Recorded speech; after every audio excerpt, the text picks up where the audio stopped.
상전들에게 주시는 말씀을 하고 있으십니다. 상전들아 이렇게 말씀을 하셨습니다. 상전이라는 단어는 헬라어로 퀴리오스라는 단어를 썼는데 주라 이런 뜻입니다. 주님이시라 라는 뜻입니다.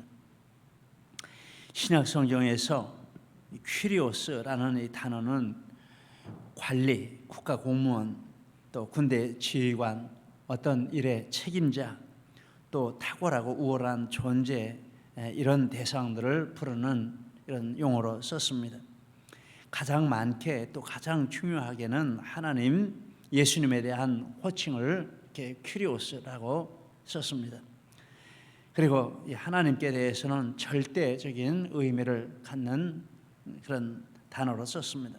로마서 4장 7절 8절에 불법이 사함을 받고 죄가 가려짐을 받은 사람들은 복이 있고 주께서 그 죄를 인정하지 아니하실 사람은 복이 있도다 함과 같으니라. 죄 문제를 해결하시는 절대적인 존재로서 우리 하나님을 주라 이런 단어로 썼습니다. 누가복음 1장 32절에 그가 큰 자가 되고 지극히 높으신 이의 아들이라 일컬어질 것이요 주 하나님께서 그 조상 다윗의 왕위를 그에게 주시리니 왕권을 주기도 하시고 취하기도 하시는 이런 절대적인 존재가 되시는 것을 표현하는 뜻으로 주 하나님이라 이렇게 했습니다. 요한계시록 11장 15절에 일곱째 천사가 나팔을 불매 하늘에서 큰 음성이 나서 이르되 세상 나라가 우리 주와 그의 그리스도의 나라가 되어 세세토록 왕노릇 하시리로다. 영원히 그 왕권이 변하지 않는 전지전능하신 왕이심을 표현하는 뜻으로 주라라는 단어를 썼습니다. 이렇게 퀴리오스라는 단어가 하나이지만 그 용법은 여러 가지 용법이 있는데 그럼 본문에서 이 퀴리오스라는 단어는 여러 용법 중에 어느 용법에 해당이 될까 이런 생각을 하게 됩니다. 그것을 알려면 본문 문맥적으로 파악하는 것이 바른 것이라고 생각이 됩니다. 이 퀴리오스라는 단어는 5절에서 8절에 이 종과 관련된 단어로 종의 대칭점에 있는 존재입니다. 여기에 종이 있으면 여기에 퀴리오스가 있는 그런 사이입니다. 그래서 이 종이 어떤 존재인지를 알면 거기에 대칭해서 퀴리오스가 어떤 존재인지라는 것이 규정이 된다라고 하겠습니다.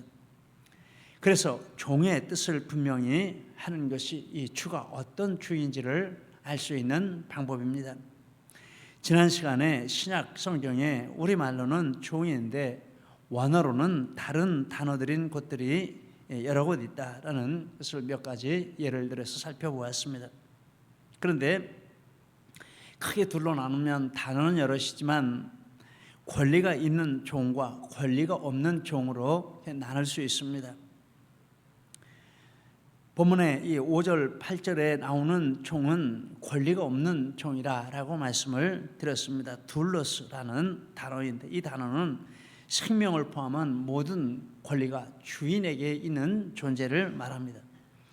둘러스는 주인에게 대해 의무만 있고 권리는 없는 존재로 숨쉬는 주인의 재산이라고 하겠습니다.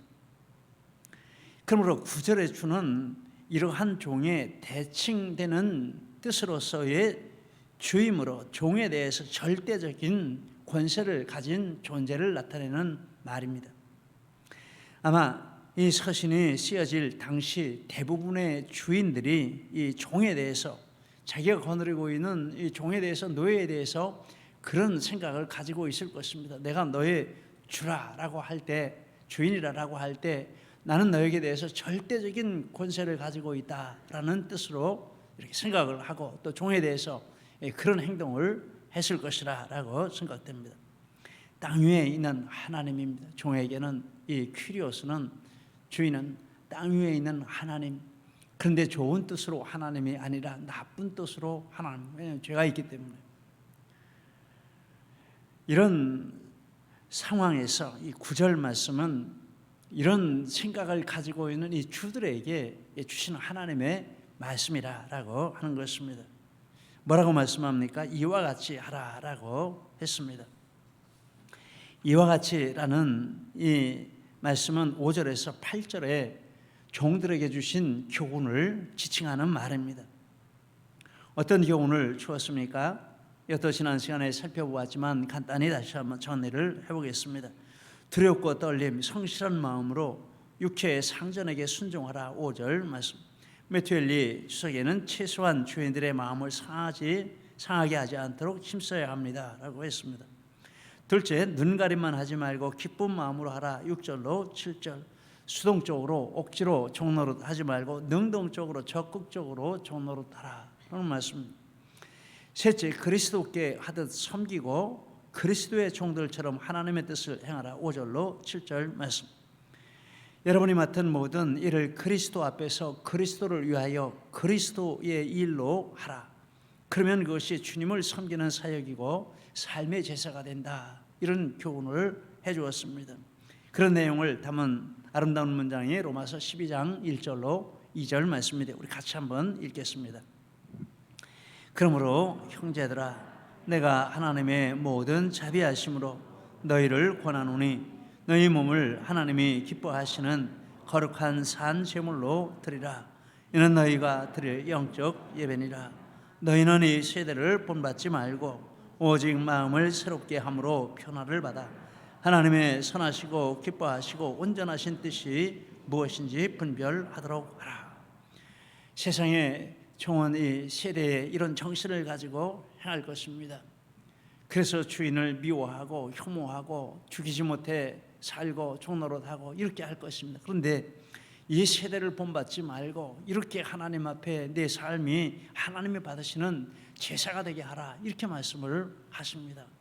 참 읽으면 읽을수록 또 이런 배경을 알면 알수록 이런 말씀들은 그 시대의 어떤 사상의 근거를 두고 나온 말씀이 아니라 정말 위로부터 하나님이 내려주신 말씀이라고 생각할 수밖에 없습니다. 그런데 이런 말씀을 종들에게 하는 것은 종들이 하나님의 말씀을 알기 때문이라고 말합니다. 8절 말씀에 각 사람이 무슨 선을 행하든지 종이나 자유인이나 주께로부터 그대로 받을 줄을 알미니라. 이 종들이 안다고 하는 하나님의 말씀의 한 부분입니다. 이 말뜻을 다음과 같이 좀 정리를 해봅니다. 첫째, 무슨 선을 행하든지 그대로 받는다. 행한 선에 비례해서 하나님이 갚아주신다라는 말입니다. 둘째, 종이나 자유인이나 그대로 받는다.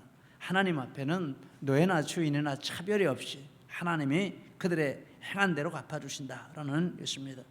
셋째, 주께로부터 그대로 받는다. 주는 땅 위에 있는 육신의 주가 아니라 하늘에 계신 전지전능하신 절대 하나님이시고 의로우시고 공평하신 만유의 주, 노예의 주도 되시고 주인의 주도 되시는 그 하나님께서 모든 것을 다 살펴보시고 그에 합당한 대가를 주신다라는 말입니다. 넷째, 각 사람이 받는다. 모든 사람은 자기 자신과 하나님과의 1대1의 관계를 가지고 그 1대1의 관계에서 하나님 앞에 심판을 받고 대가를 받는다라고 말씀을 합니다.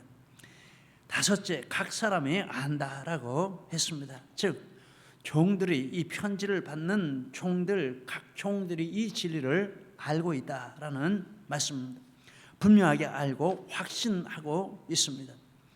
이들은 신분은 종이고 세상 학문이 없을지 모르지만 영적 지식과 확신에 있어서는 누구에게도 뒤지지 않는 이런 분명한 지식과 확신을 가지고 있다라는 것입니다. 이런 알미 있기 때문에 이러한 터 위에서 하나님께서 사도들을 통해서 종들에게 종의 자리가 그들의 사명의 자리인 것을 이와 같이 말씀을 해주시는 것입니다. 이런 알미 없으면 그런 말에 좀 뭐라고 하겠습니까? 화나겠죠, 욕하겠죠. 나를 어떻게 이렇게 대하냐 이렇게 하겠는데 이 말씀이 그 마음에 들어와 있기 때문에 이런 말씀을 들을 때 이걸 아멘으로 받습니다. 참 놀랍지 않습니까? 하나님께서 그들이 어떻게 행할지를 이렇게 강력하게 명령하실 수 있고 또 종들이 그 말씀을 전인격적으로 아멘으로 받고 절대 하나님께 순종하는 이런 삶을 살 수 있었다라고 말합니다. 디모데전서 6장 1절 같이 한번 읽겠습니다. 무릇 멍에 아래에 있는 종들은 자기 상전들을 범사에 마땅히 공경할 자로 알지니 이는 하나님의 이름과 교훈으로 비방을 받지 않게 하려 함이라. 베드로전서 2장 18절 이하도 같이 읽겠습니다. 사환들아, 범사에 두려워함으로 주인들에게 순종하되 선하고 관용하는 자들에게만 아니라 또한 까다로운 자들에게도 그리하라. 선을 행함으로 고난을 받고 참으면 이는 하나님 앞에 아름다우니라. 이를 위하여 너희가 부르심을 받았으니 그리스도도 너희를 위하여 고난을 받으사 너희에게 본을 끼쳐 그 자취를 따라오게 하려 하셨느니라. 얼마나 이 대단한 말씀입니까? 바울 사도뿐만 아니라 이 베드로 사도도 똑같은 이런 취지로 이렇게 말씀을 하는데 하나님이 주신 말씀이라는 것입니다. 그리고 땅에 주인이 잘하냐 못하냐 이런 차원으로 종노릇 하는 것이 아니라는 것입니다. 종의 신분에서 자기 능력으로 벗어날 수 없지만 이제 능동적으로 그 자리를 지키면서 하나님 앞에 예수님을 따라가는 그런 마음가짐으로 그 자리에서 사역을 감당하고 사명으로 생각하고 종로를 한다라는 말입니다. 그런데 하나님은 상전들에게도 말씀하십니다. 이와 같이 하라. 너희도 이와 같이 하라. 이와 같이 행하는 것은 다음과 같습니다. 주인된 자도 하나님의 말씀을 안다. 종만 아니라 주인도 하나님의 말씀을 알아야 주인의 자리에서 하나님의 종로도 할 수 있다라는 것입니다. 하나님의 말씀을 어떻게 합니까? 그들과 너희의 상전이 하늘에 계심을 안다. 그래서 첫째, 종의 진짜 주인은 하나님이시다. 자기가 진짜 주인이 아니다. 아까 세상 사람들은 이렇게 큐리오스라고 할 때 절대적인 종에 대한 주권을 가지고 권리를 가진 이런 존재로 생각하고 막 이렇게 할 수 있는 하고 있는 그런 시대에 있는데, 그런데 이런 정말 놀라운 말씀을 주십니다. 진짜 주인이 하나님이지 네가 아니다. 이런 말씀하시는 겁니다. 둘째, 주인 자신도 하나님에 대해서는 자기의 종과 똑같은 신분이다. 이제 내가 주인이 아닌 것뿐만 아니라 그 종하고 똑같은 존재라 이렇게 말씀하십니다. 이 정말 엄청난 말 아닙니까? 셋째, 그 하나님은 똑같이 하늘에 계신다. 전지전능하시고 절대 의로우시고 공평하신 만유의 주가 되신다. 넷째, 항상 계신다라는 말은 항상 계신다라는 뜻입니다. 하나님은 이와 같은 주님으로 하늘에 항상 계시면서 너의 모든 것들을 살펴보고 계신다라고 말씀하는 것입니다. 자, 주인에게 이런 지식이 있으면 어떻게 되겠습니까? 정말 다르게 되겠죠. 또 하나의 지식이 있습니다. 하나님은 외모로 사람을 취하지 않으심을 아신다. 이 사람을 외모로 취한다라는 이 원래 뜻은 사람에게 어떻게 대할지를 결정하기 전에 그가 누구인지를 먼저 살펴본다, 이런 의미가 있습니다. 세상에서는 이것이 사람을 대하는 가장 중요한 기본입니다. 이것이 없으면 내가 저 사람을 어떻게 대우해야 할지 도무지 감을 잡지 못합니다. 그런데 하나님은 이런 외모를 전혀 고려하지 않으신다라고 말씀하십니다. 오직 마음의 중심이 어떠한지를 보시고 거기에 따라서 대하신다. 이 외적인 것은 왕이든지 종이든지 귀족이든지 아니든지 그건 아무 상관이 없어요. 하나님 앞에 어떤 지식을 가지고, 성경에 대한 어떤 지식을 가지고 그 말씀에 얼마나 어떻게 순종하느냐, 이것만이 하나님이 고려하시는 요소라고 말씀하는 것입니다. 사무엘상 16장 7절에 사람은 외모를 보거니와 여호와는 중심을 보느니라. 이사야 40장 11절에 그의 앞에는 모든 열방이 아무것도 아니라 그는 그들을 없는 것 같이 빈 것 같이 여기시느니라. 그런데 주인이 이 진리를 알고 있다라고 말합니다. 이 편지를 받는 크리스찬 주인들은 이미 이 진리를 아는 사람들입니다. 그래서 이 진리의 근거에서, 종들이 진리의 근거에서 너희들을 이렇게 섬기는 것처럼 너희도 이 진리의 근거에서 종들을 대하라 라고 말씀을 하시는 것입니다. 자신은 청지기에 지나지 않는다라는 것을 알고 있습니다. 그래서 할 일이 있는데 종들에게 위협을 그치라라고 말합니다. 위협이 무엇입니까? 비인격적으로 대하는 모든 언행을 가리키는 것입니다. 생각에서부터 시작해서 말로부터 그리고 행동에 이르기까지 이 종에 대해서 비인격적으로 대하는 이런 것들을 중지를 하라라는 것입니다. 중지하는 것에서 멈추는 것이 아니라 이제는 적극적으로 인격적인 존재로, 나와 동등한 존재로 그에게 대하라라고 말씀을 하는 것입니다. 이것이 성경에 이런 말씀하시는 본 뜻입니다. 욥기 31장 13절 이하에 이런 말씀이 있습니다. 만일 남종이나 여종이 나와 더불어 책망할 때 내가 그의 권리를 저버렸을 때 하나님이 일어나실 때에 내가 어떻게 하겠느냐? 하나님이 심판하실 때에 내가 무엇이라 대답하겠느냐? 내가 언제 가난한 자의 소원을 막았거나 과부의 눈으로 하여금 실망하게 하였던가? 나만 온전히 떡덩이를 먹고 고아에게 그 조각을 먹이지 아니하였던가? 실상은 내가 젊었을 때부터 고아 기르기를 그의 아버지처럼 하였으며 내가 어렸을 때부터 과부를 인도하였나이다. 참 욥이 아브라함 동시대 사람인데 이와 같은 마음가짐을 가지고 사람들을 대했다는 참 놀라운 일입니다.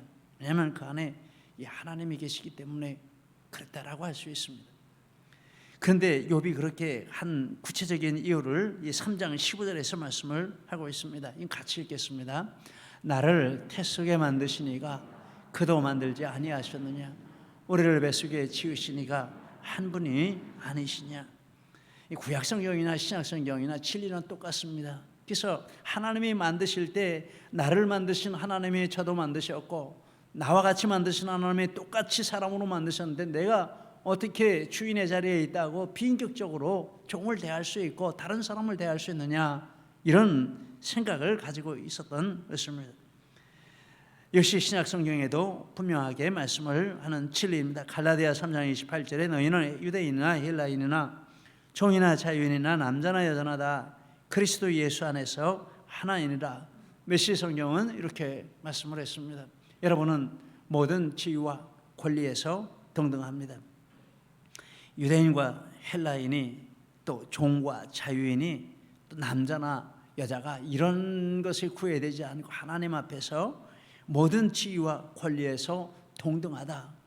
이거는 정말 이 시대에서 나온 그 시대에서 나온 말이 될 수 없습니다. 절대 이런 생각 꿈에도 못합니다. 하나님이 주신 말씀입니다. 그런데 하나님의 말씀이 있는 곳에는 항상 이런 역사가 일어났다는 것을 역사를 통해서 우리가 알 수 있습니다. 반대로 하나님의 말씀이 없는 곳에는 심각한 신분 차별이 견고하게 자리를 잡고 있습니다.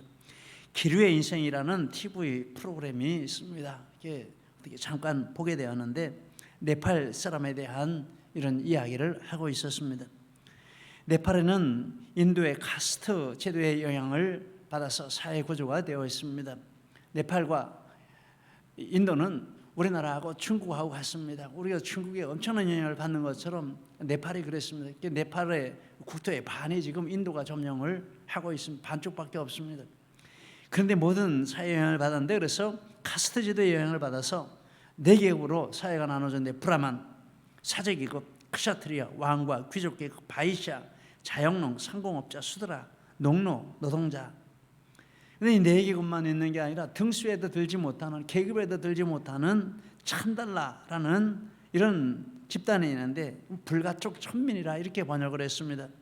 손 대기만 해도 이게 부정을 탄다라는 것입니다. 손댈 수 없어요. 그런데 이 TV 프로그램에 나오는데 이 재봉틀을 하나 메고 옷 만들어주고 또 옷 씻어내주고 이런 것으로 연명하는 사람인데, 그래서 항상 다니는 게 길을 다니는 겁니다. 길을 다니면서 이 동네 저 동네 다니면서 이렇게 옷을 만들어주고 옷을 고쳐주고 이렇게 한 집에 들어갔는데 물을 달라고 하니까 주인이 이렇게 물을 떠다가, 주인 중에 가족 중에 한 사람이 물을 떠다가 이렇게 주는데 그릇을 주는 게 아니에요. 이 사람이 손을 이렇게 입에다가 대고 거기다가 이렇게 부어줍니다. 이걸 손으로 마십니다.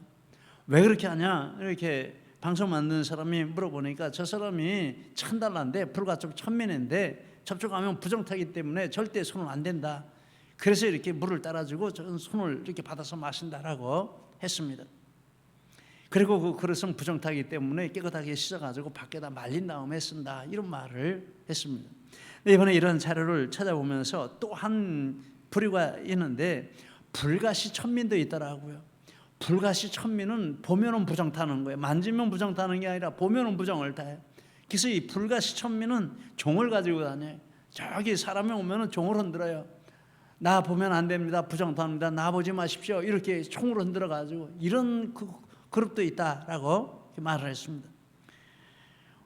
예전에 있는 게 아니라 지금 그런 사회가 있다라는 것입니다. 우리나라도 그와 같았습니다.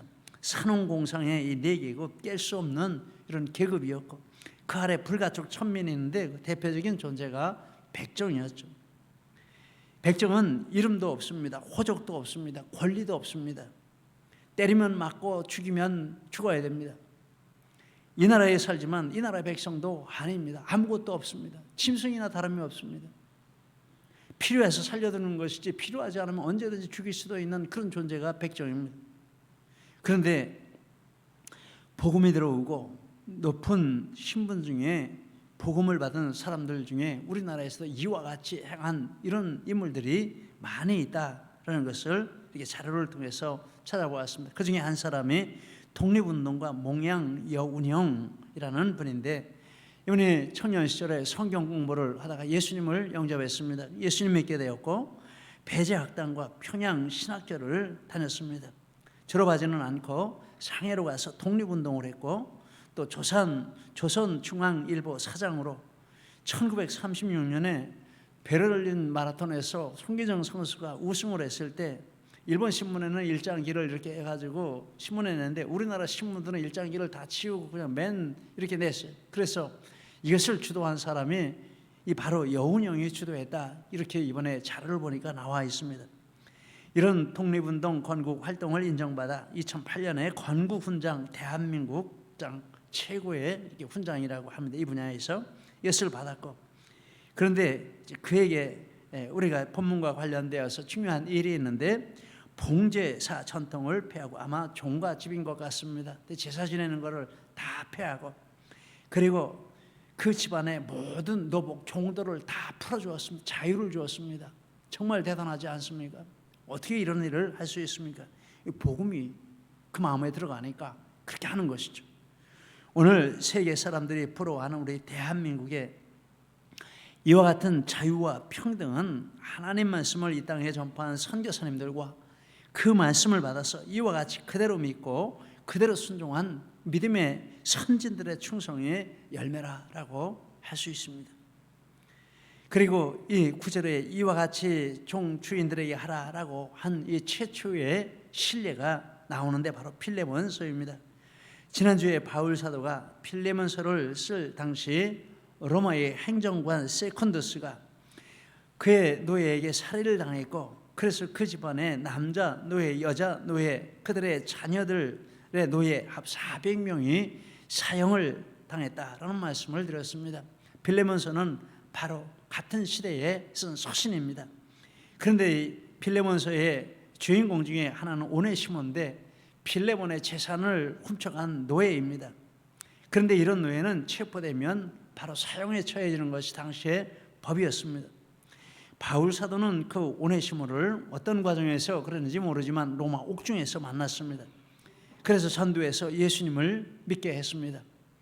그리고 필레몬에게 이 사실을 이야기하고 오네시모를 노예가 아닌 주 안에서 형제로 대해주라 이런 부탁을 하고 있습니다. 필레몬서 1장 15절 이하에 아마 그가 잠시 떠나게 된 것은 너로 하여금 그를 영원히 두게 함이리니 이후로는 종과 같이 대하지 아니하고 종 이상으로 곧 사랑받는 형제로 둘 자라. 내게 특별히 그러하거든 하물며 육신과 주 안에서 상관된 내게랴. 그러므로 그를 영접하기를 내게 하고. 바울 사도가 필레몬에게 부탁하는 것이 네가 나를 영접하는 방식이 있지 않냐? 그 방식대로 내 종 오네시모를 영접하라 이런 말씀합니다. 기가 막힌 말입니다. 에베소, 골로새 이 지역은 같은 갈라디아 지방에 있습니다. 지도를 한번 볼 수 있으면 보이시죠. 저기 중간에 아래 남쪽 갈라디아 지금 터키 땅입니다. 저기 소아시아 7교회가 있는데 에베소 교회가 있고 골로새 교회는 7교회 중에 들지 않지만은 골로새 교회가 저 부근에 같이 있습니다. 그리고 필레몬은 바로 이 골로새 지역에 살고 있는 교회 지도자였습니다. 주후 61년 63년에 로마 감옥에 갇혀 있을 때 이 세 통의 편지와 더불어서 필립보서까지 4통을 썼는데 그래서 옥중서신이라 이렇게 부르고 있습니다. 그리고 이 세 통을 두기고라는 동역자를 통해서 에베소, 골로새, 필레몬서를 같이 보냈습니다. 그리고 이때 두기고가 이렇게 가져가면서 편지를 가져가면서 오네시모도 같이 딸려서 보냈습니다. 에베소 6장 12절에 주 안에서 신실한 일꾼인 두기고가 모든 일을 너희에게 알게 하리라. 에베소를 써서 보내면서 두기고에게 보낸다라는 말입니다. 골로새 4장 7절 이하에 두기고가 내 사정을 다 너희에게 알게 하리니, 그리고 신실하고 사랑을 받는 형제 오네시모를 함께 보내노니, 빌레몬이 골로새에 있는데 그 골로새 교회 편지를 보내면서 오네시모 같이 보낸다라고 말합니다. 그리고 빌레몬에게 보내는 편지 빌레몬서 1장 10절 이하에 가친 중에 낳은 아들 오네시모를 위하여 내게 간구하느라 내게 그를 돌려 보내노니, 마음으로만 이렇게 하라는 것이 아니라 눈앞에 보이도록 돌려보내줄 테니까 너가 정말 나를 영접하는 것처럼 오네시모에게 이렇게 대접을 해주라 라고 말씀을 하는 것입니다. 여러분, 빌레몬이 바울 사도의 권면을 받았을까요? 저는 받았다는 생각을 하게 됩니다.